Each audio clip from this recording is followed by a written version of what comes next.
किसी शख्स ने आशूरा के दिन 7 दिरहम खैरात किए और सारा साल उसके बदले का इंतज़ार करता रहा।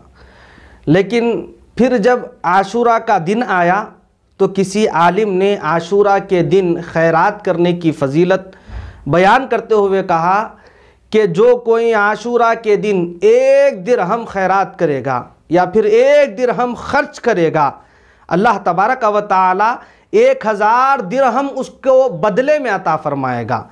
अब वो शख्स जो है उसी मजलिस में आलिम साहब का बयान सुन रहा था, उठ खड़ा हुआ और कहने लगा कि ये बात बिल्कुल गलत है। मैंने 7 दिरहम गुज़िश्ता आशूरा में दिए थे, अब तक उसका कोई मुआवजा, कोई उसका बदला अब तक मुझको नहीं मिला। अल्लाहु अकबर। जब रात हुई तो एक शख्स ने उसे 7000 दिरहम देते हुए कहा कि ये ले झूठे,